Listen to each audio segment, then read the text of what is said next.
बघितल्या क्षणी तोंडाला पाणी सुटेल अशी मस्त अशी फ्लावर फ्राय बनवूया। हॅलो फ्रेंड्स, स्वागत आहे तुमचं आपल्या यूट्यूब चॅनलवर। तर आज मी बनवते फ्लावर फ्राय। तर त्यासाठी इथं बघा एवढा छोटा पाव किलोचाच आहे फ्लावर घेतला आहे। आता ह्याला मी कट करून घेते। आता याच्या महागल्ले ना ही पानाचं आहे ना, कट करून घेते मी। हे बघा असं लगेच निघतं।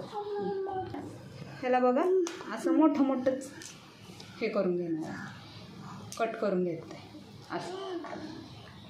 बघा ह्याला असं कट करून घेते मी अगोदर, हे बघा। आणि ना असे लांबके लांबकेच हे करून घेणार आहे थोडे। हे बघा पातेल्यामध्ये पाणी घेतलेलं आहे। तर आता याच्यामध्ये ना थोडंसं मीठ टाकून घेणार आहे आणि चांगलं गरम करून घेणार आहे। बघा फ्लावर असा कट करून घेतलेला आहे, बघू शकता। आता बघा पाणी उकळलं। आता या पाण्यामध्ये ना ही फ्लावर घालून घेते आणि गॅस बंद करून घेते। असं केल्यानं काय होतं, कोबीवरची धूळ चांगली स्वच्छ निघली जाते आणि मध्ये काय किडे हे ना असले तरी ती पण निघले जातात। त्याच्यामुळं ना गरम पाण्यामध्ये स्वच्छ धुवून घ्यायचं कोबीला। आता याच्यातलं पाणी काढून घेते मी। पहिलं लसूण आणि अद्रक वाटून घेते अगोदर। आता बघा या कोबीमध्ये काही मसाले घालून घेते। सगळ्यात पहिलं हळद, त्यानंतर लाल तिखट, त्यानंतर टाकून घेते धने पावडर,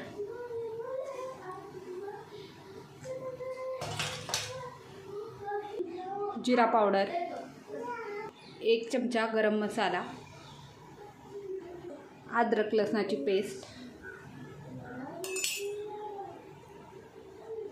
थोडीशी कोथिंबीर टाकते मी। तुम्हाला टाकायची नसेल तर नाही टाकलं तरी चालतं। आणि चवीनुसार मीठ बघून टाकायचं आहे।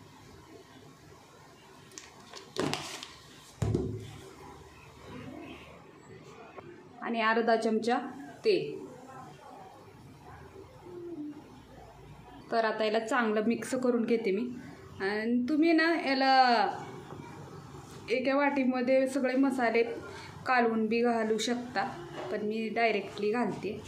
अशानं ना काम पण कमी होतं आणि भांडे पण कमी पडतात त्यामुळं। तर आता चांगलं मिक्स करून घेते याला।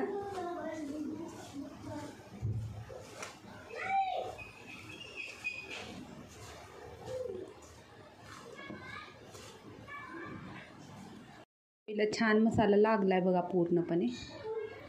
तर चला मग पुढली तयारी करूया। असं 5 मिनिट ठेवून द्यायचं मसाला लावल्यानंतर।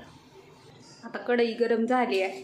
आता त्याच्यामध्ये 1 चमचा तेल टाकून घेते।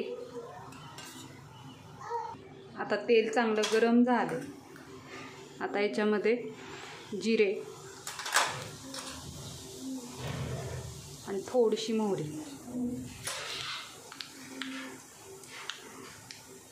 आता हे चांगलं परतून झाल्यानंतर आता याच्यामध्ये ना हा कोबी जे मसाला लावून ठेवलेला होता तो घालून घ्यायचा।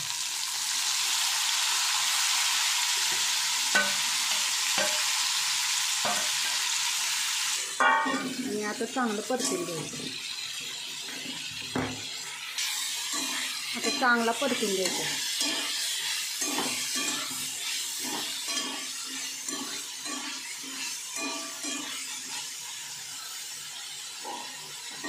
आपण कोबी गरम पाण्यामध्ये टाकून घेतला होता, त्यामुळे ना त्याला फ्राय व्हायला ना वेळ लागत नाही, लवकर होते।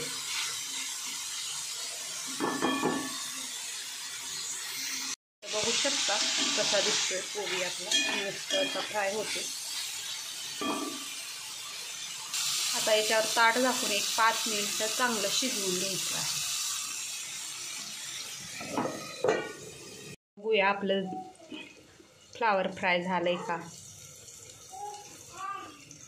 तर चला मग दाखवते।